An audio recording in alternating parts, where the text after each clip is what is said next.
My siblings and I used to play hide and go seek in the dark pretty often. It was especially fun on a new moon night. The room would get so dark you couldn't see a hand in front of your face. I remember some specific events that happened on a full moon, though. There's 4 of us. 3 scatter in the bedroom in various spots, and 1 is the seeker. You stand as still as you can, and the seeker would try to use stuff like echolocation or whatever to hunt you down. Snap in the air, listen to how it sounds different. You were allowed to move from your spot if you could really be light on your toes, and that was fun to perk your ears up to. Anyways, for the first event, I remember thinking it was so funny that we all hid in the same spot under the bed. Shoulders touching, I'm in the middle of what I thought was my sister's. My brother stumbles around the room, getting farther away. We're trying not to giggle. Then I hear him push aside the closet door and my youngest sister squeal. I remember whipping my head over to meet my sister's face and just barely making out a confused look in the moon's light and looking over to see where I thought was my youngest sister on my side. I just see this faint outline of a figure, but the full moon was bright enough it wasn't pitch black so I could faintly see and feel that someone was there. I made a soft, oh noise, and my brother comes bounding over with a "ha-ha, gotcha," and flashes his light on us. Just my sister and I, though. The figure was gone. We both were so bewildered.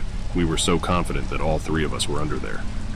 Another instance is the same game, but this time it happens to my brother hiding with his retelling.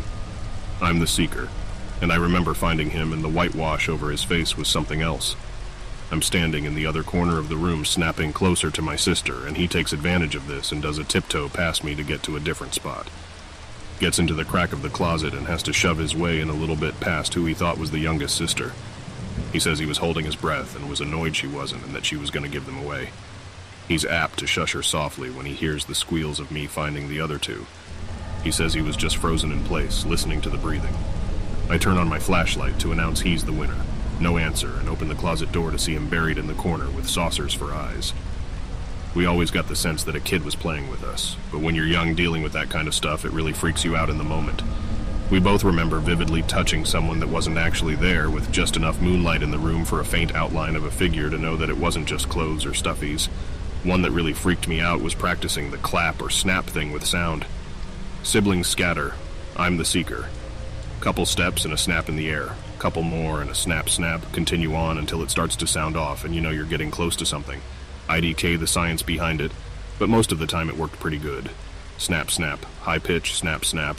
Lower pitch, a step closer, snap snap, lower pitch, snap snap, no echo and breath in my face. Squint, see the faintest outline of hair.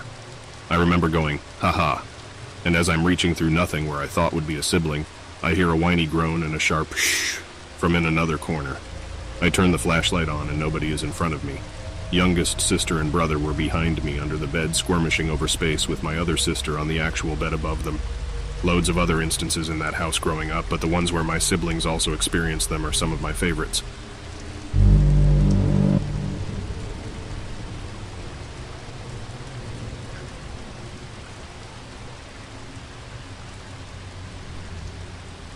Mid-90, 13 years old, summer break.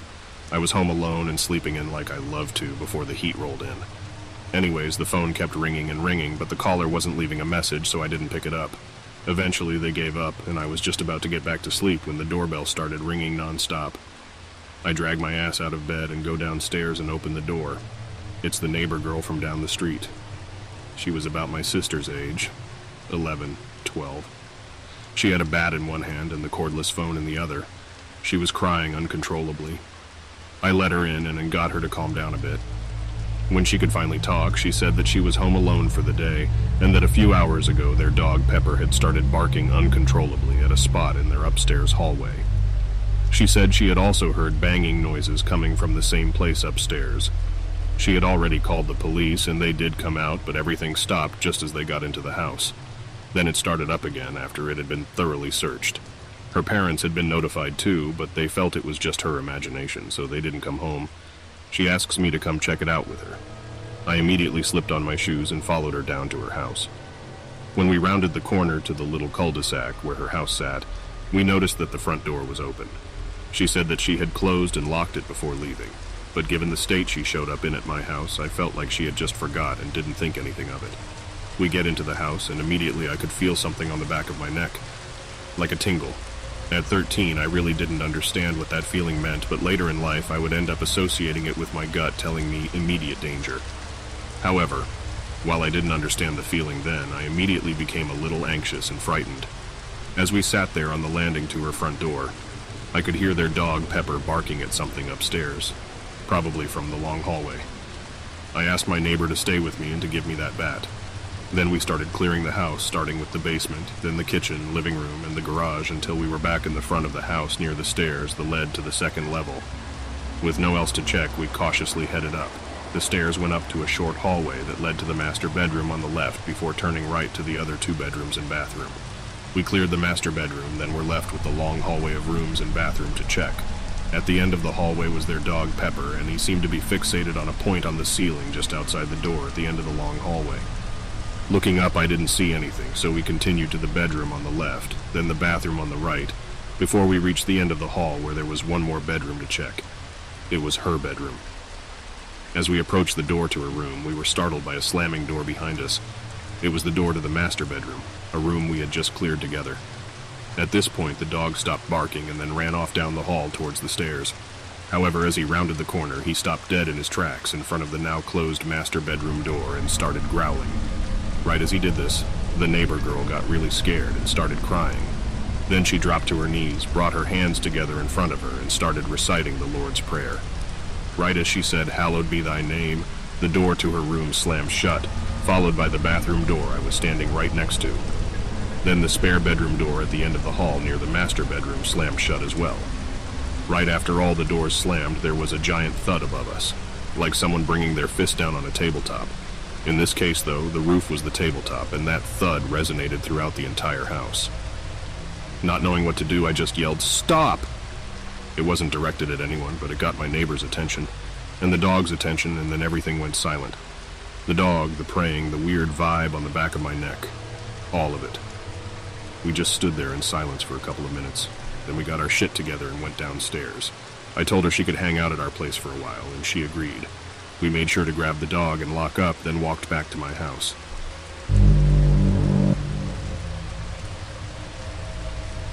I have had many what I believe to be paranormal experiences in my home over the years, but I'd say the following 2 tie for scariest, because many of the other incidents could potentially have an explanation that is not paranormal, and these ones clearly have no other.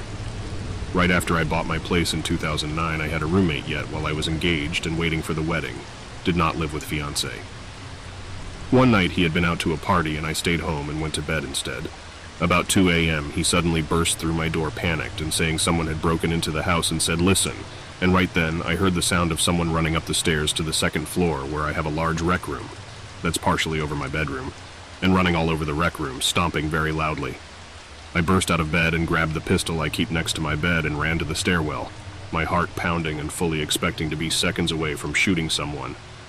I got to the top of the stairs and no one was in the room. I checked the closets, door to my deck. It was locked, and my office that was upstairs too, also locked. No one was there. We went back downstairs and sat in the living room that is also beneath the rec room, talking about it for a couple minutes when we hear the sound of someone running around again upstairs. I ran back up and still, no one there. However, there was furniture pulled out into the middle of the room, and I found the light on in my locked office. That scared the crap out of me for some reason, even though weird things had been going on for several months. Another incident happened one morning when I'd woken up real early to go snowboarding, by myself. As I was grabbing breakfast, I noticed some red spots on the floor. My roommate had also been out that night before, and I noticed a bag of Arby's sitting on the table and figured he'd spilled some Arby's sauce or something. Didn't go ask him because he was still asleep and left without thinking of it anymore. About noon, I stopped at a restaurant at the top of the ski area, which was the only place on the mountain that had cell service, to get some lunch and checked my phone to see several voicemail notifications from both my roommate and fiancé. They were panicked, saying there was blood all over the floor. I called them back and they told me that my roommate had woken up to find red spots similar to what I'd seen literally all over the floors in the house and even up on the counters and walls. They said they had originally thought one of our pets had been injured, but had checked all of them and they were fine. When I got home that evening, I saw for myself the extent of where this substance had appeared. It definitely appeared to be dried blood and was hard to clean up like blood can be and had that characteristic smell blood has. It wasn't like big pools, but just little droplets all over. Counters, floors, doors, even chest height on many of the walls. Took hours for us to scrub it all off. It covered the house to an extent that there was no possible way I would have missed seeing it all when I left that morning. So it appeared at some point between 6:30 a.m. when I left and 9 a.m. when my roommate said he woke up. Debated with my roommate saving a sample and submitting it to a lab for analysis. But then we realized that if it turned out to be human blood, it might put us under suspicion of a crime. Still to this day have no explanation.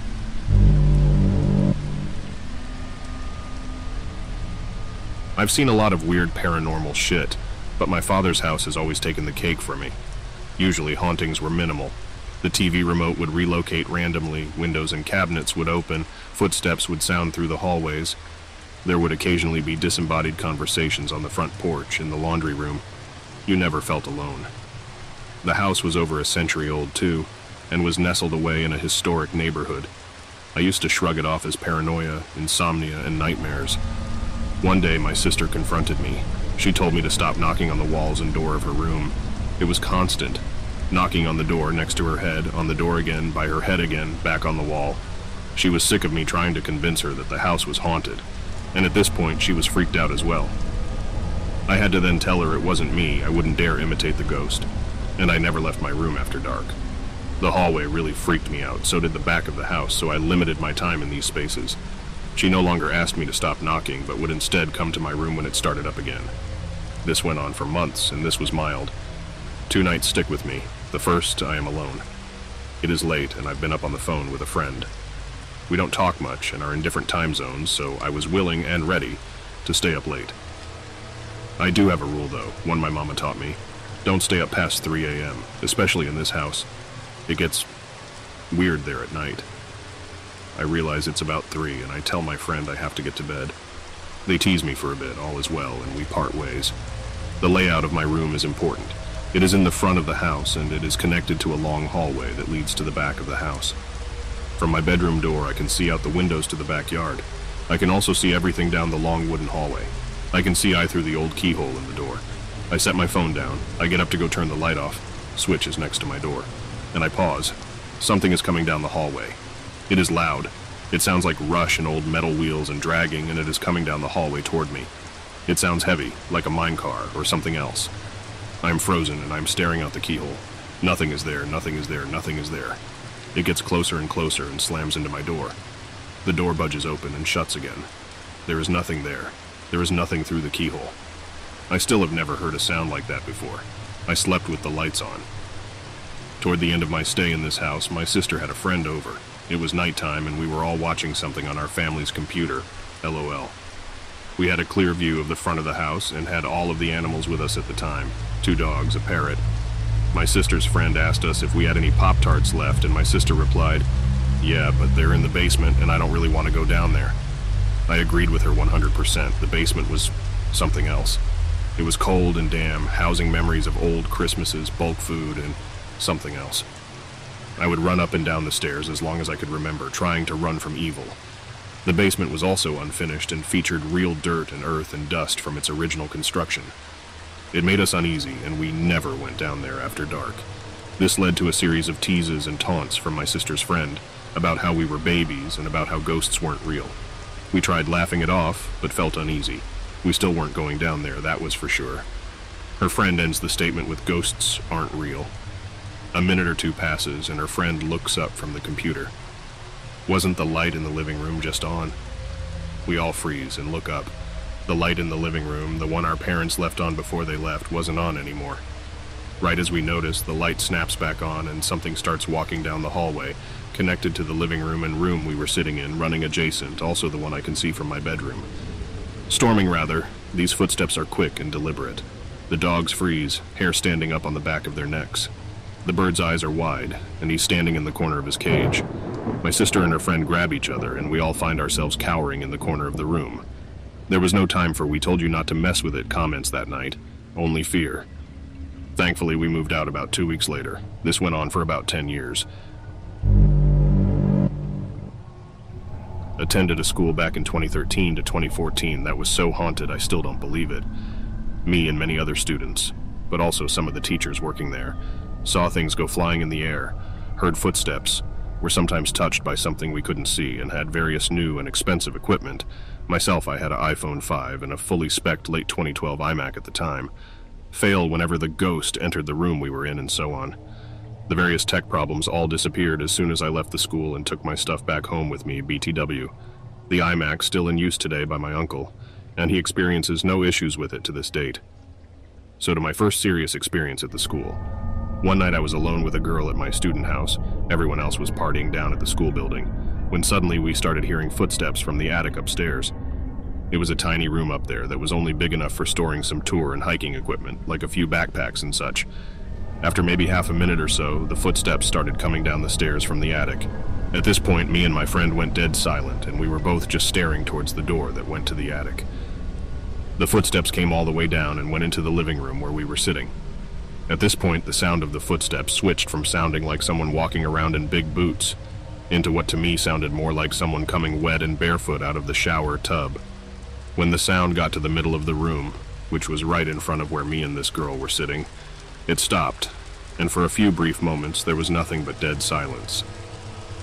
The girl and I just looked at each other for like 5-10 seconds before my eyes caught something going on behind the girl's back.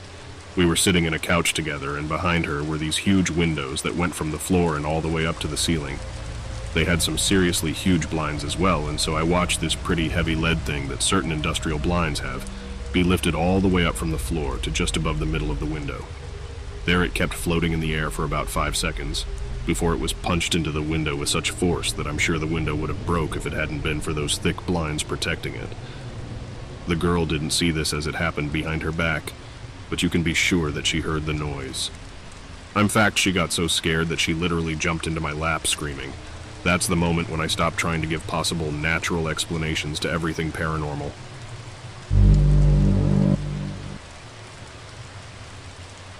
Once upon a time when I was in my 20s, I was severely addicted to heroin. I was homeless, so a friend of my mom's let me crash in her empty unit in a building that once functioned as her apartment and hair salon. It was a storefront in a trendy downtown neighborhood in an old yet updated building. The front of the building held the salon chairs in a row up front and small bedroom with a bathroom in the back. I brought a mattress inside and got my blankets and headed down for rest in the back bedroom. I woke up around 4 a.m. to use the restroom and had the overwhelming sensation I wasn't alone.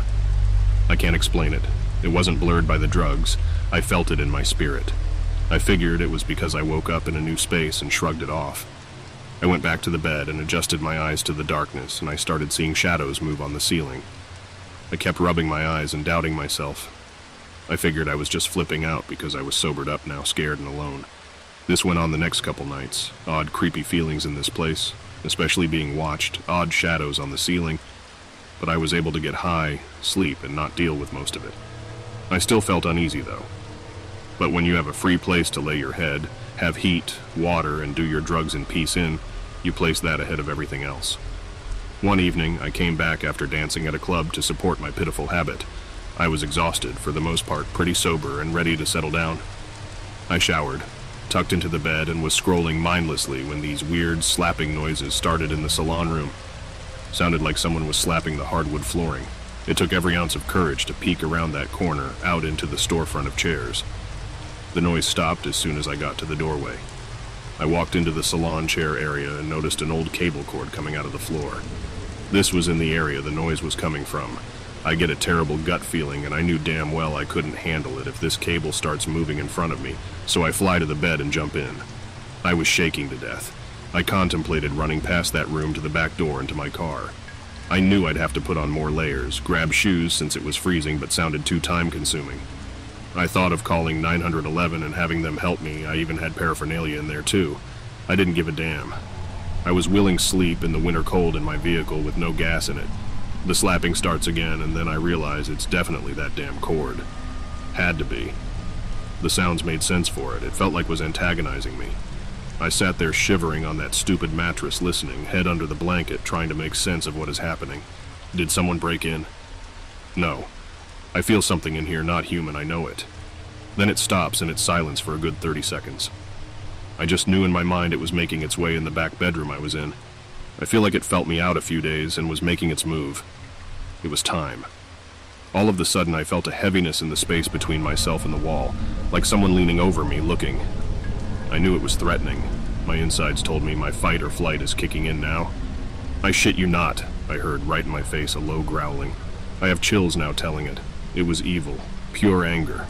I flew up screaming like a banshee, fighting the air, and ran out the back door to my car and cried my eyes out. I made a friend get my things with me. I can't explain how a presence feels, but your soul feels it. High or not. I never suffered hallucinations on opiates. Ever. This was something. I'm also happy to report I've been sober 10 years now. I have 4 wonderful kids, I'm a wife, and I have become an addictions RN.